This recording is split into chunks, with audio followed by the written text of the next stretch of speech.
Hello friends, அனைவருக்கும் வணக்கம். இந்த வீடியோவில் நம்ம என்ன பார்க்க போகிறோம் அப்படின்னா 12வது புத்தகத்தில் இருக்கக்கூடிய வங்கியல் அப்படிங்கிற ஒரு பாடம். ஓகேவா? யூனிட் நம்பர் 6 பேங்கிங் அப்படின்னு சொல்லியிருப்பாங்க. ஸோ இதில் என்னென்ன இம்பார்ட்டண்ட் பாயிண்ட்டு அப்படின்றத மட்டும் பார்க்கலாம். அதேமாரி ரொம்ப ஈஸியான யூனிட்டு, ஆனால் பார்க்குறதுக்கு ரொம்ப பெரிய யூனிட்டாகவும் ரொம்ப கஷ்டமான யூனிட் மாதிரியும் தெரியும். அதே மாதிரி நிறைய யூனிட் வந்து சின்ன சின்னதாக இருந்தாலும் இந்த யூனிட் பெருசாக இருந்தாலும் இதுவும் அதுக்கு ஈக்குவலான ஒரு யூனிட்டு தான். அதேமாதிரி இந்த யூனிட்டில் நிறைய பாயிண்ட் வந்து இருக்கும். ஓகேவா? எக்ஸாம் பாயிண்ட் ஆஃப் வியூவில் ரொம்பவே முக்கியமான பாயிண்ட்டு நிறைய இருக்கும். சரி, பார்க்கலாம். வணிக வங்கிகள் வாணிபத்திற்கான குறுகிய கால கடனை அளித்தல் மற்றும் கடன் உருவாக்கம் செய்யும் நிறுவனங்கள் ஆகும் அப்படின்றத சொல்லியிருக்காங்க. இந்த பேங்க் இருக்கு இல்லையா, பேங்க்கோட வேலை என்னென்னா கடனை உருவாக்கணும், இன்னொருத்தனை கடன்காரனாக மாற்றணும். அதுதான் பேங்க்கோட வேலை.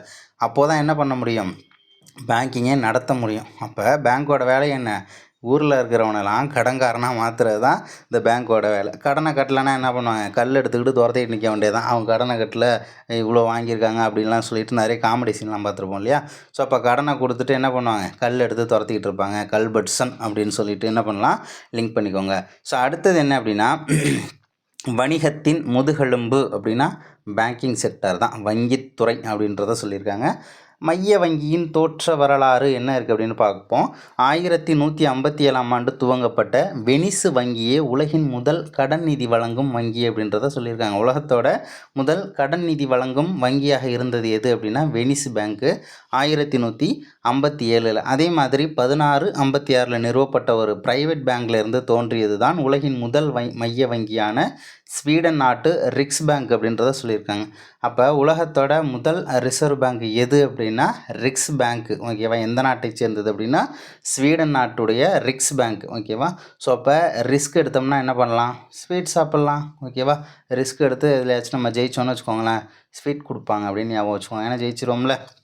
ஸோ அடுத்தது, இந்த மைய வங்கி 1897, ஓகேவா, 1897ஆம் ஆண்டு பணத்தை வெளியிடுவதற்கான முழு உரிமையை பெற்றது எந்த பேங்க்கு, ரிக்ஸ் பேங்க்கு. ஆனால் இங்கிலாந்து வங்கி 1694ஆம் ஆண்டில் நிறுவப்பட்டது. இங்கிலாந்து பேங்க்கு நிறுவப்பட்ட ஆண்டு 1694. ஓகேவா? ஆனால் இந்த இங்கிலாந்து பேங்க் என்ன பண்ணிட்டாங்க, 1864 தோற்றுவிக்கப்பட்டு பணத்தை வெளியிட்ட முதல் மைய வங்கி இங்கிலாந்து வங்கி அப்படின்றத சொல்லியிருக்காங்க. வங்கி கலையின் அடிப்படையில் 1864 தோற்றுவிக்கப்பட்டு பணத்தை வெளியிட்ட முதல் மைய வங்கி இங்கிலாந்து பேங்க் அப்படின்றதையும் நமக்கு சொல்லியிருக்காங்க. ஸோ அடுத்த பாயிண்ட்டு ரொம்ப முக்கியமானது. 1920ஆம் ஆண்டு பிரசல்ஸ் அப்படின்ற ஒரு நகரத்தில் ஒரு நிதிய மாநாடு ஒன்று நடத்துகிறாங்க. ஓகேவா? இன்டர்நேஷ்னல் ஃபினான்ஸ் கான்ஃபரன்ஸ் அப்படின்ற ஒரு மாநாடு, பன்னாட்டு நிதிய மாநாட்டில் ஒரு முடிவு ஒன்று எடுக்கிறாங்க. எந்த வருஷத்தில் நடக்குது அப்படின்னா 1920. ஸோ அப்போ என்ன பண்ணுறாங்கன்னா, நிறைய நாடுகளில் நிறைய ரிசர்வ் பேங்க்கை வந்து ஆரம்பிக்கணும் அப்படின்னு சொல்லிட்டு முடிவு பண்ணுறாங்க. ஸோ அதன் அடிப்படையில் தென்னாப்பிரிக்க ரிசர்வ் வங்கி 1921 மாநாடு நடந்த அடுத்த வருஷம். ஓகேவா? தென்னாப்பிரிக்க ரிசர்வ் வங்கி 1921. சீன மைய வங்கி 1928. ஓகேவா? சீன மைய வங்கி 1928. நியூசிலாந்து ரிசர்வ் வங்கி அப்புறம் இந்திய ரிசர்வ் வங்கி ரெண்டுமே 1934 சட்டத்தின்படி அமைக்கப்பட்டது தான் நியூசிலாந்து ப்ளஸ் இந்திய ரிசர்வ் வங்கி. ஓகேவா? சிலோன் மைய வங்கி அப்படின்னா 1950. சிலோன்னா அந்த ஸ்ரீலங்காவது இல்லையா. ஸோ சிலோன் மைய வங்கி 1950. இஸ்ரேல் மைய வங்கி அப்படின்னா 1954. ஸோ இதை வந்து நம்ம எப்படி ஈஸியாக ஞாபகம் வச்சுக்கலாம் அப்படின்றத பார்க்கலாம். ஃபஸ்ட்டு இந்த பக்கம் வந்தீங்கன்னு வச்சுக்கோங்களேன், நியூசிலாந்து ரிசர்வ் பேங்க்கு அப்புறம் ஆர்பி அதாவது ரிசர்வ் பேங்க் ஆஃப் இந்தியா ரெண்டுமே 1934. நம்மளோட பேங்க் நமக்கு 34ன்னு தெரியும். நம்ம ரிசர்வ் பேங்க் ஆரம்பிக்கும் போது புதுசாக தானே ஆரம்பித்தோம், அப்போ நியூவாக தானே ஆரம்பித்தோம். 1934 நியூசிலாந்து இந்திய ரிசர்வ் வங்கி அப்படின்னு சொல்லிட்டு ஞாபகம் வச்சுக்கலாம். ஸோ அடுத்தது சிலோன் மைய வங்கி அப்படின்னு சொல்லியிருக்காங்க. இப்போ சிலோன் மைய வங்கியில் லோன் அப்படின்னு ஒரு வார்த்தை இருக்குல்ல, இந்த காலகட்டத்திலலாம் வந்து லோன்லாம் வாங்குகிறோன்னு வச்சுக்கோங்களேன், பாதிக்கு பாதி வட்டி கட்டியே நம்மளுடைய பொழப்பு நாசமாக போயிட்டுருக்கு. ஓகேவா? அப்போ லோனு பாதிக்கு பாதி அப்படின்னு பார்க்கும்போது 50% சொல்லலாமா, பாதினாலே 50 தானே. ஸோ அப்போ 1950 லோன் வாங்கிட்டு பாதியை இன்ட்ரெஸ்ட்டே கட்டிகிட்டு இருக்கோம் அப்படின்றத ஞாபகம் வச்சுக்கலாம். ஸோ அடுத்தது இஸ்ரேல் மைய வங்கி 1954. இஸ்ரேலு 54, இஸ்ரேலு 54, ரேலு 4 அப்படின்னு சொல்லிட்டு ஒரு ஃப்ளோவாக வருதுல, இஸ்ரேலு 4 அப்படின்னு சொல்லிட்டு ஒரு ஃப்ளோவாக படிச்சுக்கலாம்.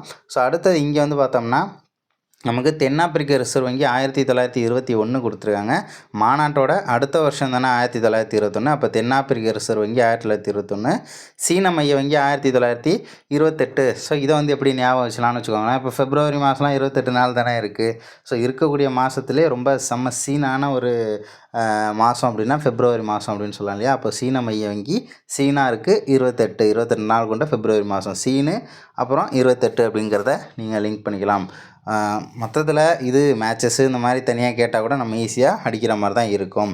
ஸோ அடுத்தது இந்திய வங்கிகளின் வரலாறு அப்படின்னு சொல்லியிருக்காங்க. இந்துஸ்தான் வங்கி இந்தியாவின் முதல் வங்கி அப்படின்றத சொல்லியிருக்காங்க. அதாவது பிரிட்டிஷ் பீரியடில் இந்தியாவில் தொடங்கப்பட்ட முதல் வங்கி எது அப்படின்னா பேங்க் ஆஃப் இந்துஸ்தான் வங்கின்னு சொல்கிறாங்க 1770.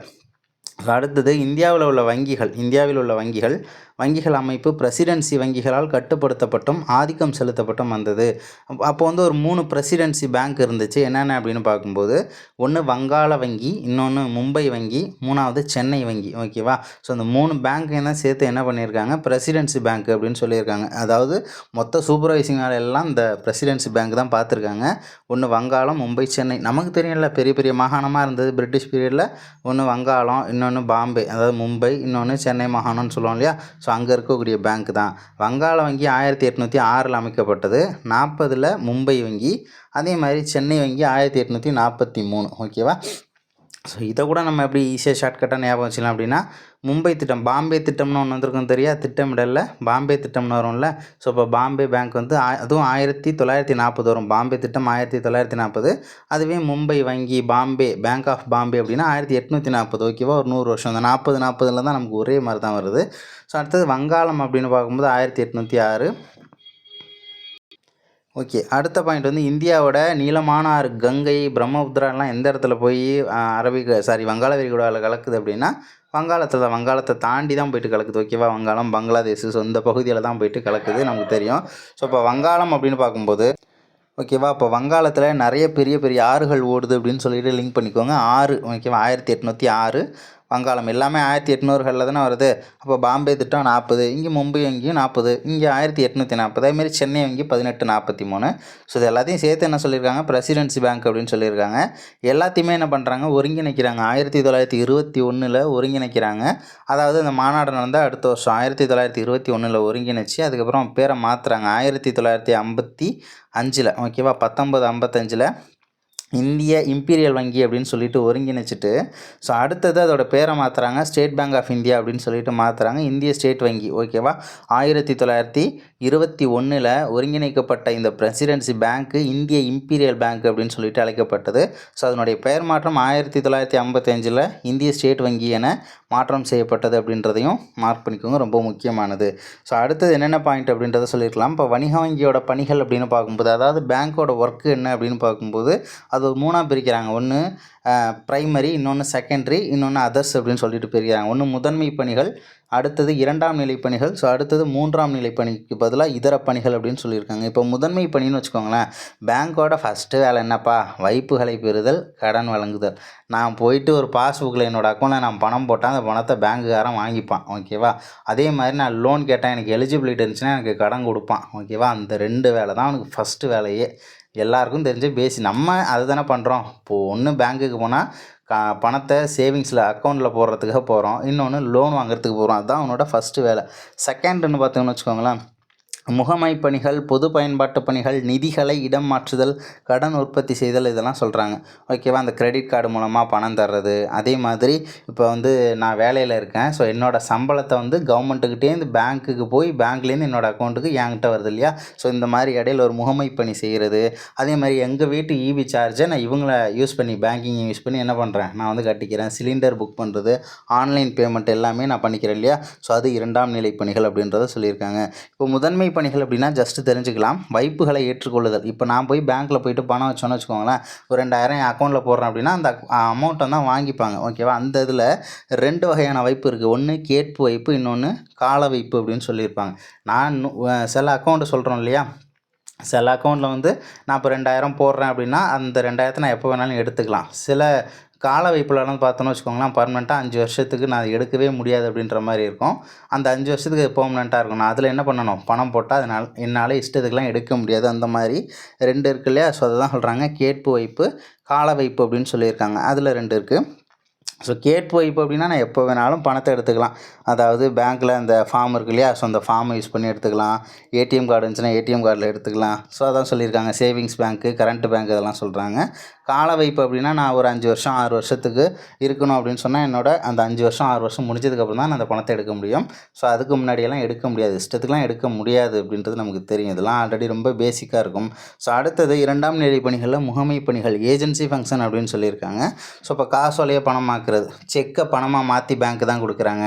வருமானத்தை பெறுதல், நம்மளோட சேலரியை வாங்கி கொடுக்குறாங்க இல்லையா? ஸோ அது செலவுகளை செலுத்துறது, என் வீட்டு இபி சார்ஜ்லேருந்து என்ன பண்ணுறாங்க, என்னோடய மொபைலுக்கு ரீசார்ஜ் வரைக்கும் என்ன பண்ணுறாங்க, இவங்க மூலமாக தான் நம்ம மூவ் பண்ணிக்கிறோம். ஸோ அதுமாரி பெட்டக வசதி, பயண காசோலைகளை வழங்குதல், அதுமாரி அயல்நாட்டு செலாவணியை கையாளுதல். ஓகேவா? இப்போ நம்மளோட செலாவணி அப்படின்னா அது வந்து ரூபாய்னு சொல்கிறோம் இல்லையா? அப்போ பாகிஸ்தானுக்கு ரூபாய் தான், இலங்கைக்கு ரூபாய் தான், மலேசியாவுக்கு ரிங்கிட்னு சொல்லுவாங்க, அமெரிக்காவோட டாலர்னு சொல்லுவாங்க. ஓகேவா? அந்த மாதிரி ஒரு நாட்டுக்கு ஒரு செலாவணி இருக்கு இல்லையா? ஸோ அந்த அந்நிய நாட்டு செலாவணியை கையாளக்கூடிய வேலை வந்து யாருடையது அப்படின்னா பேங்க்கோட தான். ஓகேவா? ஸோ அடுத்தது நிதி மாற்றுதல், என் அக்கௌண்ட்லேருந்து உங்கள் அக்கௌண்ட்டுக்கு ஃபண்டை மாற்றி விட்றோம் இல்லையா? ஸோ அது இந்த மாதிரி நிறைய விஷயங்களை அவங்க செய்கிறாங்க. நமக்கு படிக்கும்போதே நமக்கே தெரியும். மின்னணு வங்கி, ஆன்லைன் பேங்கிங் இதெல்லாம் நம்ம யூஸ் பண்ணிகிட்டு இருக்கோம்ல. GPay, PhonePe, net banking, Paytm இதெல்லாம் யூஸ் பண்ணுறோம் இல்லையா? ஸோ அதுதான் மின்னணு பேங்க் அப்படின்றத சொல்லியிருக்காங்க. அதே மாதிரி இதர பணிகளில் பண அளிப்பு, பண அளிப்புனா பணம் கொடுக்குறாங்க, அவ்வளோதான். பணம் அளிக்கப்படுகிறது அப்படின்றத சொல்கிறோம் இல்லையா? ஸோ அதுதான் ஜஸ்ட்டு நீங்கள் படிச்சிங்கனாலே வெறும் கதை தான். இதுலேருந்து கொஸ்டின்ஸ்லாம் ரைஸ் ஆகுது. அதே மாதிரி கடன் உருவாக்காங்க. ஃபோன் பண்ணி, சார் என்னது பேங்க் ஆஃபீஸ்லேருந்து பேசுகிறோம் சார் நான் ஆரம்பிப்பாங்க தெரியுமா? சொல்கிறேன். அந்த மாதிரி நமக்கு என்ன பண்ணுறாங்க, நிறைய கால் பண்ணி லோன் வேணுமா, அந்த மாதிரி நிறைய வேலைகள்லாம் செய்கிறதுனால கடனை நிறைய உருவாக்கணுங்கிறது தான் பேங்க்கோட வேலை. அதேமாரி புள்ளி விவரங்களை திரட்டுதல் அப்படின்னு சொல்லியிருக்காங்க. இந்த புள்ளி விவரங்கள்லாம் நமக்கு தெரியும்ல. ஸோ இந்த வருஷத்தில் வந்து பொருளாதார வளர்ச்சி எவ்வளோ இருக்கும், ஸோ இந்த மாதிரியான புள்ளி விவரங்களை திரட்டி என்ன பண்ணுவாங்க, நமக்கு தகவலாகவும் தருவாங்க.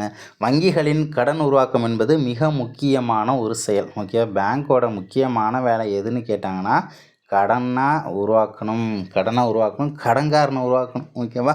அதனால் கடன்லாம் வாங்கிடாதீங்க. ஸோ அடுத்தது முதல் நிலை அல்லது செயலற்ற வைப்புகள், பெறப்படும் அல்லது செயல்படும் வைப்புகள் ஆகும் அப்படின்றதெல்லாம் சொல்லியிருக்காங்க. என்னன்றது பார்ப்போம். புதிய வங்கிகளால் உருவாக்கப்படும் வைப்புகள் 2 வகைப்படும். அவை முதல் நிலை அல்லது செயலற்ற வைப்புகள் அப்படின்றத சொல்லியிருக்காங்க. பிரைமரி ஆர் பேசிவ் டெபாசிட், பெறப்படும் அல்லது செயல்படும் வைப்புகள். டெரைவ்ட் ஆர் ஆக்டிவ் டெபாசிட் அப்படின்றத சொல்லியிருக்காங்க. என்ன அப்படின்றத பார்ப்போம். ஸோ ஒரு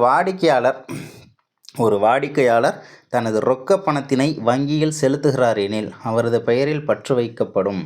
இது முதல் நிலை வைப்பு அல்லது செயல்படா வைப்பு என அழைக்கப்படுகிறது. நம்ம ஒரு 10,000 பணத்தை எடுத்துகிட்டு போயிட்டு பேங்க்கில் கட்டுறோம் அப்படின்னா ஸோ அது என்னோடய பேரில் பற்று வச்சு கொடுப்பாங்க இல்லையா? ஸோ அது வந்து முதல் நிலை வைப்பு அல்லது செயல்படா வைப்பு அப்படின்னு சொல்கிறாங்க. நான் உடனே அந்த பணத்தை எடுக்க போகிறது கிடையாது. ஓகேவா? நான் இப்போ போய் அவங்கள்ட்ட கொடுத்துட்டேன் அப்படின்னா நான் கம்முன்னு வெளியில் வந்துடுவேன். ஸோ அந்த அமௌண்ட் அதை வந்து என்ன சொல்கிறாங்க, முதல் நிலை வைப்பு அல்லது செயல்படா வைப்பு அப்படின்றத சொல்லியிருக்காங்க. அடுத்தது, ஒருவருக்கு வழங்கப்படும் கடன் ரொக்கமாக கையில் கொடுக்கப்படாமல் அவர் கணக்கில் செலுத்தப்படும். பேங்க்கில் இப்போ போயிட்டு நம்ம லோன் வாங்குகிறோம், ஒரு 10 லட்ச ரூபா லோன் வாங்குகிறோன்னு வச்சுக்கோங்க. 10 லட்ச ரூபாய் நம்ம கையில் எண்ணியாக கொடுக்குறாங்க. அது என்ன பண்ணுறாங்க, நம்மளோட அக்கௌண்ட்டில் போடுறாங்க. நம்மளும் என்ன பண்ணுவோம், 10 லட்ச ரூபாயை உடனேவா போட்டு எடுத்துடுறோம், எல்லாத்தையும் எடுக்க முடியாது. ஓகேவா? அப்படிலாம் நம்ம எடுக்க மாட்டோம். என்ன பண்ணுவோம் அப்படின்னா நம்மளுடைய தேவைக்கு ஏற்ற மாதிரி 1 லட்சம் 1.5 லட்சம் செலவுக்கு ஏற்ற மாதிரி என்ன பண்ணுவோம், கொஞ்சம் கொஞ்சமாக எடுப்போம். ஸோ அந்த கேப்பில் என்ன பண்ணுவாங்க, அவங்க அந்த அமௌண்ட்டை மாற்றி விட்டு அதில் ஒரு லாபம் பார்த்துருவாங்க. ஓகேவா? ஸோ இவ்வாறு செலுத்தப்படும் தொகையானது பெறப்பட்ட வைப்பு அல்லது செயல்படும் வைப்பு, எப்போ வேணாலும் எடுக்கப்படும் அப்படின்ற ஒரு இதில் சொல்லியிருக்காங்க. ஓகேவா? ஸோ அடுத்தது வேறு என்ன சொல்கிறாங்க அப்படின்னா, முதன்மை வைப்புகளில் இன்னொரு பேர் அதை மட்டும் தெரிஞ்சுக்கோங்க, செயலற்ற வைப்புகள். முதன்மை வைப்புகளுக்கு இன்னொரு பேர் என்னென்னா செயலற்ற வைப்புகள், அதை மட்டும் தெரிஞ்சுக்கோங்க. பேலன்ஸ் எல்லாமே இங்கே கதையாக தான் இருக்கும். ஸோ அடுத்தது என்னது, கடன் உருவாக்கம். கடன் உருவாக்கத்தில் எதுவும் இருக்கா, கடன் உருவாக்கம் அதிகம் உற்பத்தி திறனை கொண்ட முதலீட்டை நோக்கி பணத்தை முறைப்படுத்து. இதெல்லாம் பேங்க்கோட ஒர்க்கு, அதை சொல்லியிருக்காங்க. சரியான தொழிற்சாலைகளை ஊக்குவித்தல். எப்படி ஊக்குவிக்கிறது, லோன் கொடுத்து தான். கடனை பணமாக்குதல், அரசுக்கு நிதி வழங்குதல். அடுத்தது வேலை வாய்ப்பை உருவாக்குறது, வங்கிகள் தொழில் முனைவினை ஊக்கப்படுத்துதல். தொழில் முனைவர்னால் யார், சின்ன சின்ன லோன்லாம் வாங்குறாங்க இல்லையா? ஸோ நான் கடை வைக்கணும், ஸோ அந்த மாதிரி சின்னதாக நான் ஒரு ஃபேக்ட்ரி ஒன்று போட போகிறேன், ஸோ அதுக்கு கடன் கொடுக்குறது, அவங்கள மோட்டிவேட் பண்ணுறது. அதெல்லாம் லோனை வாங்கிடுவாங்க, அது வேறு விஷயம். வங்கி அல்லாத நிதி நிறுவனங்கள், நான் பேங்கிங் ஃபினான்ஷியல் இன்ஸ்டிடியூஷன்ஸ் அப்படின்னு சொல்லியிருப்பாங்க, என்பிஎஃப்ஐஸு. ஸோ இது வந்து ஒரு வங்கி அல்லா நிதி நிறுவனம், ஓகேவா, அல்லது வங்கியெல்லாம் நிதி நிறுமம் அப்படின்லாம் சொல்லுவாங்க. இது எதுக்கு யூஸ் ஆகுது அப்படின்றத பார்ப்போம். இது முழு வங்கிக்கான உரிமம் கொண்டதும் அல்ல, மைய வங்கியால் கண்காணிக்கப்படுவதும் இல்லை. இப்போது இந்தியாவில் வந்து ஒரு பேங்க் ஆரம்பிக்கணும்னு வச்சுக்கோங்களேன். அவங்க அந்த பேங்க் ஆரம்பிக்கணும், அது ஒரு ப்ராப்பராக நடக்கணும் அப்படின்னா ரிசர்வ் பேங்க் ஆஃப் இந்தியா கிட்ட நம்ம பெர்மிஷன் வாங்கியிருக்கணும், ஓகேவா. அவங்களுடைய பர்மிஷன் அப்படின்றது இருக்கணும். அப்படியே அவங்கள்ட்ட நம்ம உரிமம் லைசன்ஸ் வாங்கிட்டோம் அப்படின்னா அவங்க வந்து அவங்களோட மேற்பார்வையோட கண்ட்ரோலில் நம்ம வந்துடும், ஓகேவா. ஸோ அது கூட நமக்கு ரொம்ப முக்கியமான ஒரு பாயிண்ட்டு. இந்தியாவில் வங்கி தொழில் ஆரம்பிக்க ஆர்பிஐ கிட்ட பர்மிஷன் அப்படிங்கிறது இருக்கணும். யாரெல்லாம் அந்த லைசன்ஸ் வாங்காமல் நடத்திட்டு இருக்காங்களோ அதெல்லாம் வந்து பார்த்தோம்னா நம்ம அங்கெல்லாம் போய் ஃபஸ்ட்டு கடனே வாங்கக்கூடாது. எந்த நேரத்தில் வேணாலும் இழுத்து பூட்டிகிட்டு போவாங்க இல்லையா. ஸோ அந்த மாதிரி பேங்க்காக இருக்கும். அதெல்லாமே முழு வங்கிக்கான உரிமம் கொண்டதும் அல்ல, மைய வங்கியால் கண்காணிக்கப்படுவதும் இல்லை. மைய வங்கி கண்காணிக்கணும். ஸோ அதுதான் வந்து அந்த மாதிரி பேங்க் தான் ரொம்ப பாதுகாப்புடைய ஒரு பேங்க், ஓகேவா. ஸோ அடுத்தது வேறு என்னென்ன சொல்லியிருக்காங்க, இதெல்லாமே கதை தான். மைய வங்கியின் பணிகள் என்னென்னலாம் சொல்லியிருக்காங்க அப்படின்னா, இப்போ நம்ம இந்திய ரிசர்வ் வங்கி இந்தியாவோட மைய வங்கி அப்படின்னு சொல்கிறோம். ஸோ இது வந்து பணவியல் கொள்கை மூலம் பண அளிப்பை மேலாண்மை செய்கிறது. பணவியல் கொள்கைனா எந்த அளவுக்கு பணத்தை வெளியிடுறாங்க, எந்த அளவுக்கு பண வாட்டம் ஏற்படுது, எந்த அளவுக்கு பணவீக்க காலத்தில் என்ன பண்ணுறாங்க. ஸோ இந்த மாதிரியான விஷயங்கள் தான் மானிட்டரி பாலிசி அப்படின்னு சொல்லியிருப்பாங்க. பணத்தை மேற்பார்வையிட்டு கண்காணிச்சிக்கிட்டே இருக்கிறது ஆர்பிஐ தான். பண அளிப்பை மேலாண்மை செய்கிறது இந்திய ரிசர்வ் வங்கி சட்டம், ஓகேவா. இந்திய ரிசர்வ் வங்கியோட சட்டம் 1934, ஆனால் ஆரம்பிக்கப்பட்ட வருஷம் ஏப்ரல் 1, 1935, ஓகேவா. ஸோ ஏப்ரல் நாளே தெரியும், முட்டாள்கள் அப்படின்னு, முட்டாள்கள் தினம் ஏப்ரல் 1 அப்படின்னு சொல்லுவோம் இல்லையா. ஸோ மக்களை முட்டாளாக்கிறதுக்கு இந்திய ரிசர்வ் வங்கி ஆரம்பிச்சுதா ஞாபகம் வச்சுக்கோங்க. ஏன்னா நாட்டுடைமையாக்கப்பட்டது வந்து பார்த்தோம்னா ஜனவரி 1 நாட்டுடைமையாக்கியிருப்பாங்க, ஓகேவா. முட்டாள்கள் மாதத்தில் ஆரம்பித்து முதல் மாதத்தில் நாட்டுடைமையாக்கியிருக்காங்க அப்படின்னு சொல்லிட்டு நான் படித்தேன், ஓகேவா. அதனால் சொல்கிறேன். 1935, 1935ஆம் ஆண்டு முதல் ரிசர்வ் வங்கி தனது பணியினை துவங்கியது. துவக்கத்தில் வங்கியின் மூலதனம் ரூ. 100, ஓகேவா, ரூ. 100 மதிப்பு கொண்ட சம பங்குகளாக பிரிக்கப்பட்டு தனியார் வசம் இருந்தன, ப்ரைவேட்டுக்கிட்ட இருந்திருக்கு. ஸோ இந்திய விடுதலைக்கு பிறகு, குறிப்பாக ஜனவரி 1, 1949, ஓகேவா, முட்டாள்கள் மாதத்தில் ஆரம்பித்து முதல் மாதத்தில் நாட்டுடைமையாக்கியிருக்காங்க அப்படின்னு சொல்லிட்டு நான் படித்தேன்ப்பா. ஜனவரி 1, 1949 இந்திய ரிசர்வ் வங்கி நாட்டுக்கு உடைமையாக்கப்பட்டது. இனிமேல் இந்த பேங்க்கு நாட்டுக்கு சொந்தம் அப்படின்னு சொல்லிட்டு மாறிடுச்சு. ஸோ அடுத்தது என்ன, மானிட்டரி அத்தாரிட்டி, இதெல்லாம் ஃபுல்லாக கதை தான். ஸோ காகித பண வெளியீடு இதை தெரிஞ்சுக்கோங்க. இந்தியாவில் நாணயங்கள் மற்றும் ரூபாய் காகித பணத்தை தவிர அனைத்து வகையான காகித பணத்தை வெளியிடுவதில் முற்றுரிமை பெற்ற நிறுவனம் ரிசர்வ் பேங்க் அப்படின்றத சொல்லியிருக்காங்க. நம்ம காயின் யூஸ் பண்ணுறோம்ல, 5 ரூபா காயின், 10 ரூபா காயின், ரூபா, 2 ரூபா. ஸோ இதெல்லாம் யூஸ் பண்ணுறோம் இல்லையா. அந்த காயின்லாம் வந்து பார்த்தோம்னா யாரால் எப்படி சொல்கிறது, யார் வெளியிடுவது அப்படின்னு கேட்பாங்க, ஓகேவா. அந்த காகித பணம் அப்படின்னு இருக்குது, நாணயங்கள்னு இருக்குது. இந்த நாணயங்களை ஃபுல்லாக வெளியிடுறது ஃபினான்ஸ் மினிஸ்ட்ரி, ஓகேவா, நிதி அமைச்சகம், ஓகேவா. நிதி அமைச்சகம் தான் என்ன பண்ணுறாங்க, இந்த நாணயங்களை வெளியிடுவாங்க. ப்ளஸ் ரூபாய் காகித நோட்டு, ஓகேவா, ப்ளஸ் ரூபாய் காகித நோட்டு, ரூபா பணம் அப்படின்றதையும் நாணயங்களையும், காசு ப்ளஸ் ரூபா நோட்டு, அதை வந்து நிதி அமைச்சகம் வந்துடுவாங்க. பேலன்ஸ் உள்ள 10 ரூபா நோட்டு, 5 ரூபா நோட்டு, 20 ரூபா, 50 ரூபா, 500, 2000. ஸோ இது எல்லாமே யார்கிட்ட வந்துடுது அப்படின்னா ரிசர்வ் பேங்க்கிட்ட இருக்கணும். ரொம்ப முக்கியமான ஒரு பாயிண்ட்டு. ஸோ அடுத்தது வங்கி உரிமங்கள் வழங்குபவர் யார். இங்கே இந்தியாவில் ஒரு பேங்க் ஆரம்பிக்கணும், கேசிஐன்னு ஒரு பேங்க் நான் ஒன்று ஆரம்பிக்கிறேன்னு வச்சுக்கோங்களேன். இப்போ வங்கிகள் முறைப்படுத்துதல் சட்டம் பிரிவு 22 அவங்களோட சட்டம் அது, ஓகேவா. பிரிவு 22 யூஸ் பண்ணி ஒவ்வொரு வணிக வங்கியும் இந்தியாவில் வங்கி தொழில் செய்ய மைய வங்கியிடம் உரிமம் பெற வேண்டியது அவசியம்னு சொல்லியிருக்காங்க. இப்போ நான் வந்து கேசிஐன்னு ஒரு பேங்க் ஆரம்பிக்கிறேன் அப்படின்னா, ஸோ பிரிவு 22 யூஸ் பண்ணி அவங்க என்ன பண்ணுவாங்க, அவங்களோட ஆர்டிகல்ஸ் அது, ஸோ அவங்களோட பிரிவு அது, அந்த 22 யூஸ் பண்ணி இவன் ஓகேவா, இவன் பேங்க்கை கரெக்டாக நடத்துவானான்னு சொல்லிட்டு எனக்கு லைசன்ஸ் கொடுப்பாங்க. ஸோ அந்த மாதிரி லைசன்ஸ் வாங்கின பேங்க் தான் வந்து ரொம்பவே பாதுகாப்பான ஒரு பேங்க்கு. பிரிவு 22ங்கிறத மறந்துடாதீங்கள். ஸோ அடுத்தது இதில் என்னென்ன இருக்குது அப்படின்றத பார்ப்போம். ஆர்பிஐயோட வரலாறு கொடுத்துருக்காங்க. 1934ஆம் ஆண்டு சட்ட விதிப்படி 1935 ஏப்ரல் 1 அமைக்கப்பட்ட ஒரு பேங்க்கு ஜனவரி 1ஆம் தேதி 1949 தேசியமயமானது அப்படின்றதையும் பார்த்தோம். ஸோ அதே மாதிரி 1937 என்ன பண்ணுறாங்க, ஸோ அதுக்கு முன்னாடி கல்கத்தாவில் தான் இந்த ரிசர்வ் பேங்க் ஆஃப் இந்தியா செயல்பட்டுக்கிட்டு இருந்திருக்கு. ஓகேவா. ஸோ 1937 என்ன பண்ணுறாங்க, மாற்றுறாங்க, ஆஃபீஸை மாற்றுறாங்க, மும்பைக்கு மாற்றப்பட்டது. ஓகேவா. மும்பைக்கு மாற்றப்பட்டது. ரிசர்வ் பேங்க் ஆஃப் இந்தியாவை கம்முன்னு மாற்றிட்டாங்கன்னு வச்சுக்கோங்க. கம்முன்னு இடத்த மாற்றிட்டாங்க. கம்முன்னு அப்படின்னா கல்கத்தா, அப்படின்னா மும்பை. கம்முன்னு இடத்த மாற்றிட்டாங்க. ஓகேவா. ஏன்னா அப்புறம் மும்பையிலேருந்து கல்கத்தான்னு மாற்றி போட்டுறக்கூடாதுல்ல, அதுக்கு சொல்ல வரேன். ஓகேவா. கம்முன்னு மாற்றிடுறாங்க. கல்கத்தாவிலேருந்து மும்பைக்கு 37 மாற்றிட்டாங்க அப்படின்னு சொல்லிட்டு லிங்க் பண்ணிக்கலாம். ஸோ அடுத்தது ஆர்பிஐயோட முதல் ஆளுநர். ஓகேவா. இங்கே வந்து மேனேஜர்னு சொல்கிறோம்ல, இப்போ எஸ்பிஐ மேனேஜர் அப்படின்லாம் சொல்கிறோம் இல்லையா. ஸோ அங்கே வந்து கவர்னர்னு சொல்லுவாங்க. ஓகேவா. ஆர்பிஐ பேங்கோட முதல் கவர்னர் ஆளுநர் யார் அப்படின்னா ஆஸ்போன் ஸ்மித்து அப்படின்லாம் சொல்லிட்டு நமக்கு ஆப்ஷனில் வைப்பாங்க. நிறைய டைம் கேட்டிருக்காங்க. ஸோ அடுத்தது மைய வங்கி மற்ற இந்திய வங்கிகளின் நெறியாளர். இந்தியாவில் இருக்கக்கூடிய எல்லா பேங்குக்கும் ஹெட் யார், லீடர் வந்து அவங்க தான். கடைசி நிலை கடன் ஈவோன் அப்படின்னு கொடுத்துப்பாங்க. இப்போ நான் வந்து ஒரு பேங்க் லைசன்ஸ் வாங்கி நான் பேங்க் நடத்திட்டு இருக்கேன். என்னோடய பேங்க் திவாலாயிடுச்சு, நான் பேங்க்கே விடணும் அப்படின்ற மாதிரி ஒரு சூழ்நிலைக்கு போகும்போது ரிசர்வ் பேங்க் ஆஃப் இந்தியா என்ன பண்ணுவாங்க, வா நான் கொஞ்சம் காசு தரேன், அதை வச்சு கொஞ்சம் மேலே முன்னேறு அப்படின்னு சொல்லிட்டு என் கையை கொஞ்சம் பிடிப்பாங்க. ஓகேவா. ஸோ அதுதான் வந்து கடைசி நிலை கடன் ஈவோன் அப்படின்னு சொல்லிட்டு சொல்லுவாங்க. ஹெல்ப்பும் பண்ணுவாங்க. ஓகேவா. அடுத்தது ஆளுநர், 4 துணை ஆளுநர்கள், மைய அரசால் நியமிக்கப்படும் மைய நிர்வாக குழு உறுப்பினர்கள்லாம் இந்த நிர்வாகத்தில் இருப்பாங்க. ஆளுநர் இருப்பார் 1+4. ஓகேவா. 1+4 ப்ளஸ் சென்ட்ரல் கவர்மெண்ட் நிர்வாகம் அவங்களுடைய ஒரு உறுப்பினரும் இங்கே வந்துடுறாங்க. ஸோ இவங்களுடைய பணிகள் என்னென்ன அப்படின்னா, காகித பணத்தை எழுதிடுவாங்க. நாணயம்னா நிதி அமைச்சகம், அதுமாரி ₹1 நோட்டு நிதி அமைச்சகம். ஸோ அடுத்த பாயிண்ட்டு அரசின் வங்கியாக செயல்படுதல். அரசிற்கான நிதி வருவாயை பெற்றுக்கொள்ளுதலிலும் அரசின் செலவினங்களுக்கு பணம் வழங்குதலும் அப்படின்றதையும் சொல்லியிருக்காங்க.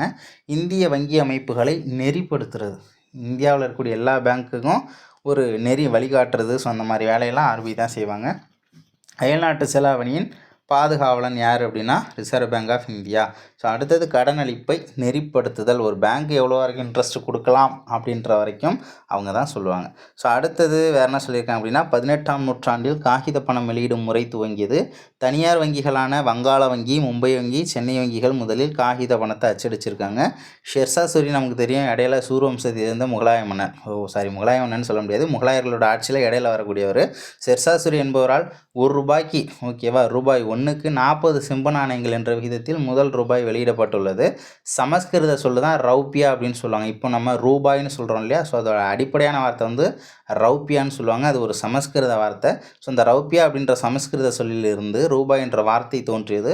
இந்தியாவின் பன்முகத்தன்மையை விளக்கும் விதமாக ஒவ்வொரு ரூபாய் நோட்லையும் அதன் மதிப்பு 17 லாங்குவேஜில் எழுதப்பட்டிருக்கும்னு சொல்லியிருக்காங்க. முன்னாடி பக்கத்தில் ஆங்கிலம், ஹிந்தி, பின்னாடி பக்கத்தில் ஒரு 15 லாங்குவேஜ் இருக்கும் அப்படின்றதையும் நமக்கு சொல்லியிருக்காங்க.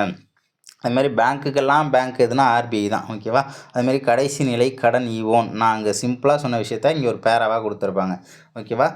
பேங்க்கே திவாலாக போகிற நேரத்தில் என்ன பண்ணுவாங்க, கை கொடுத்து வா நான் பார்த்துக்கிறேன் அப்படின்னு சொல்லிட்டு கை கொடுத்து தூக்கி விடுவாங்க. ஸோ அடுத்தது தீர்வாக செயல்படுகிறது. வங்கிகளுக்கிடையே நடக்கும் பரிமாற்றங்களை தனது 14 தீர்வகங்களை கொண்டு இந்திய ரிசர்வ் வங்கி சமன் செய்கிறது. மொத்தம் ஆர்பிஐயில் எத்தனை தீர்வகங்கள் இருக்குது அப்படின்னா 14 தீர்வகங்கள் இருக்குது அப்படின்றத சொல்லியிருக்காங்க. ஸோ அடுத்த பாயிண்ட்டு அயல்நாட்டு செலாவணி பாதுகாவலன். 1999 அயல்நாட்டு செலாவணி மேலாண்மை சட்டம், ஃபெமா அப்படின்னு சொல்லுவாங்க, ஃபாரின் எக்ஸ்சேஞ்ச் மேனேஜ்மெண்ட் ஆக்ட்டு, அயல்நாட்டு செலாவணி மேலாண்மை சட்டம். ஓகேவா. ரொம்ப முக்கியமான ஒரு வருஷம். ஸோ அந்த சட்டத்தின்படி இது அயல்நாட்டு செலாவணி மேலாண்மை, அப்புறம் நிர்வகிப்பு எல்லாத்தையுமே செய்யுது அப்படின்றதையும் சொல்லியிருக்காங்க. பொருளாதாரத்தை நெறிப்படுத்துது. ஓகேவா. ஸோ எந்த அளவுக்கு பணத்தை அச்சடித்து வெளியிடணும், எந்த அளவுக்கு நிறைய மக்கள்கிட்ட வந்து பணம் இருக்குது அப்படின்னா அது ரிட்டன் வந்து வாங்கணும், விலைவாசி ஏற்றி விட்ருவாங்க. ஸோ அந்த மாதிரி வேலைகள் எல்லாமே நடக்கும். இன்ட்ரெஸ்ட்டை ஏற்றி விடுறது அதெல்லாமே பின்னாடி நம்ம ஜஸ்ட்டு கதையாக வரும், அதை தெரிஞ்சுக்கலாம். அரசு கடன் பத்திரங்களை நிர்வாகம் செய்வது. ஸோ அடுத்த பாயிண்ட்டு தெரிஞ்சுக்கோங்க. 2007ஆம் ஆண்டு செலுத்துதல் மற்றும் தீர்வு சட்டம், the payment and settlement system act 2007, BSS act அப்படின்னு சொல்கிறாங்க. செலுத்துதல் மற்றும் தீர்வு சட்டம் 7. இந்திய ரிசர்வ் வங்கி, அதாவது இந்திய ரிசர்வ் வங்கிக்கு நாட்டின் செலுத்துதல் மற்றும் தீர்வு செய்வதற்கான மேற்பார்வையிடும் அதிகாரத்தை வழங்கியுள்ளது. ஓகே. நமக்கு என்ன கேட்பாங்க அப்படின்னா, செலுத்துதல் மற்றும் தீர்வு சட்டம் எந்த ஆண்டு அப்படின்னு கேட்டாங்க அப்படின்னா 7. ஓகேவா. 2007. ஸோ இதை கூட நம்ம லிங்க் பண்ணிக்கலாம். இப்போ ஒரு பாட்டு வருது இல்லையா. ஸோ எழுந்து செல் தடைகளே அப்படின்னு சொல்லிட்டு இல்லை அப்படின்னு. ஸோ அப்போ எழுந்து செல்லுங்கிறத செலுத்துதல்னு வருது இல்லையா. ஸோ எழுந்து செல், 7ங்கிறது வருது, செல்லு அப்படின்றத லிங்க் பண்ணிக்கோங்க. ஓகேவா? எழுந்து செல் அப்படின்னு கூட நீங்கள் ஷார்ட்கட்டாக எழுதி வச்சுக்கலாம். ஸோ அடுத்தது மேம்பாட்டு பணின்னு சொல்லியிருக்காங்க. இதிலலாம் ஒன்றுமே பாயிண்ட்டு கிடையாது. ஸோ அடுத்தது என்ன, சர்வதேச பண நிதியம், இன்டர்நேஷ்னல் மானிட்டரி ஃபண்டு, சர்வதேச பண நிதியம்னு சொல்லுவாங்க. ஸோ அதனுடைய இந்திய உறுப்பினர் பிரதிநிதி யார் அப்படின்னா ஆர்பிஐ தான். ஓகேவா? IMFோட இந்திய உறுப்பினர் யார் அப்படின்னா இந்திய ரிசர்வ் பேங்க்கு. ஸோ அடுத்தது வங்கி குறை தீர்ப்பாய சட்டம்னு பார்க்கும்போது இந்திய ரிசர்வ் வங்கி 1995 வங்கி குறை தீர்ப்பாயத்தினை ஏற்படுத்தியது அப்படின்றதையும் சொல்லியிருக்காங்க. ஜஸ்ட் தெரிஞ்சுக்கலாம்.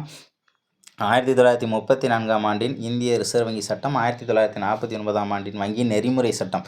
வங்கி நெறிமுறை சட்டம் அப்படின்னா 1949 ரொம்ப முக்கியமான சட்டம். ஓகேவா? ஸோ இது வந்து ரொம்ப முக்கியமானது அப்படின்றதையும் மறந்துடாதீங்க. ஏன்னா நாட்டுடைமையாக்கப்பட்டது எப்போது ரிசர்வ் பேங்க் ஆஃப் இந்தியானா அதுவும் 49 தான். வங்கி நெறிமுறை சட்டமும் 49 தான். ஓகேவா? 2 வருஷமும் ஒன்றா தான் இருக்குது. பட் இந்த சட்டம்ன்றது ரொம்ப முக்கியமானது. இந்த சட்டங்கள் ஆகியவற்றின் அடிப்படையில் சட்டப்படியான ஏற்பை பெறுகிறது அப்படின்றதெல்லாம் சொல்லியிருக்காங்க. வங்கி விகித கொள்கைன்னு பார்க்கும்போது வங்கி விகித கொள்கை என்பது தள்ளுபடி விகித கொள்கை எனவும் அழைக்கப்படுகிறது. அதோட வேறு பேர் மட்டும் கொடுத்துருக்காங்க. வங்கி விகித கொள்கையின் இன்னொரு பேர் வந்து தள்ளுபடி விகித கொள்கை அப்படின்னு சொல்லிட்டு அது மட்டும் போதும். ரொம்ப டீட்டெயில்டாக இருக்கும்ல, நிறைய விஷயம் ரொம்ப டீப்பாக படிச்சிங்கன்னா புரிஞ்சதும் புரியாமல் போயிடும். ஸோ அடுத்தது மாறும் ரொக்க இருப்பு விகிதம். ரொக்க இருப்பு விகிதம் வேரியபிள் கேஷ் ரிசர்வ் ரேஷியோ அப்படின்னு சொல்கிறாங்க. ஸோ வணிக வங்கிகளிடம் வந்து சேரும் கேட்பு மற்றும் கால வைப்புகளிலும் ஒரு குறிப்பிட்ட விழுக்காட்டை மைய வங்கியால் இருப்பாக வைக்க வேண்டும். மைய வங்கியில் இருப்பாக வைக்க வேண்டும். இது மைய வங்கி சட்டத்தின்படி பின்பற்ற வேண்டியது ஆகும். இதுவே ரொக்க இருப்பு விகிதம் எனப்படுகிறது அப்படின்றத சொல்லியிருக்காங்க நமக்கு. இப்போ ரொக்க இருப்பு விகிதம் அப்படின்னா வணிக வங்கிகளிடம் வந்து சேரும். ஓகேவா? பேங்க்குக்கிட்ட நம்ம கட்டுறோம் இல்லையா அமௌண்ட்டு, ஸோ அந்த அமௌண்ட்டெல்லாம் அவங்க வாங்கி வச்சுக்கிறாங்க. அதில் பேங்க் அப்படின்னு பார்க்கும்போது ரிசர்வ் பேங்க் ஆஃப் இந்தியாவில் அந்த பேங்க்கு சார்பாக ஒரு குறிப்பிட்ட அமௌண்ட்டை வந்து அவங்கள்ட்ட கொடுத்து வச்சுக்கணும். ஓகேவா? அவங்கள்ட்ட சேஃப்டியாக கொடுத்து வச்சுக்கணும். அதேமாதிரி இவங்களும் சில குறிப்பிட்ட அமௌண்ட் வந்து அப்படியே பாதுகாப்பாக வச்சுக்கணும். அதை செலவு பண்ணக்கூடாது. எப்போவுமே அந்த அமௌண்ட் அப்படிங்கிறது கண்டிப்பாக இருந்தே ஆகணும். அதுதான் கேஷ் ரிசர்வ் ரேஷியோ அப்படின்றத சொல்லியிருக்காங்க. அதுக்கு உல்ட்டாவாக இருக்கிறது தான் நமக்கு அடுத்தது இது மாறும் ரொக்க இருப்பு விகிதத்துக்கு அகென்ஸ்டாக இன்னொன்று வரும். ஸோ அது வந்து நமக்கு அடுத்தது வரும். மாறும் ரொக்க இருப்பு விகிதம் என்பது பணவியல் கொள்கையின் ஒரு கருவி. இதனை முதலாக கீன்ஸ் யார் அப்படின்னா பொருளாதாரத்தின் தந்தை ஆடம் ஸ்மித் அப்படின்னு தெரியும். நவீன பொருளாதாரத்தின் தந்தை JM கீன்ஸ் அப்படின்னு சொல்லுவாங்க. ஜான் மேனாட் கீன்ஸ் அப்படிம்பாங்க. ஸோ அவர் வந்து இதனை முதலாக பரிந்துரை செய்தவர் வந்து கீன்ஸ் தான். அமெரிக்க மைய வங்கியான ஃபெடரல் ரிசர்வ் சிஸ்டம் முதலில் இதனை அமல்படுத்தியது அப்படின்றதையும் நமக்கு இங்கே கொடுத்துருக்காங்க. ஸோ வேறு என்னென்ன இருக்குது அப்படின்றதையும் பார்க்கலாம் நம்ம. ஓகே, வேறு எல்லாமே ஜஸ்ட்டு கதையாக தான் போயிடுச்சு. ஓகேவா? ஸோ அடுத்தது என்ன சொல்லியிருக்காங்க அப்படின்னா இந்த ரெப்போ விகிதம் மீள் ரெப்போ விகிதம் அப்படின்றத ஸோ அடுத்த பார்ட்டில் நம்ம வந்து பார்க்கலாம். ஸோ ஏன் இந்த இதை நான் 2 பார்ட்டாக தரேன் அப்படின்னா கொஞ்சம் பெரிய யூனிட்டாக இருக்கிறதுனால கொஞ்சம் ஃப்ரீயாக ரிலாக்ஸாக படிக்கலாம் அப்படின்றதுனால தான். ஸோ அடுத்த வீடியோவில் அடுத்த பார்ட் 2ல் சந்திக்கலாம். தேங்க்யூ.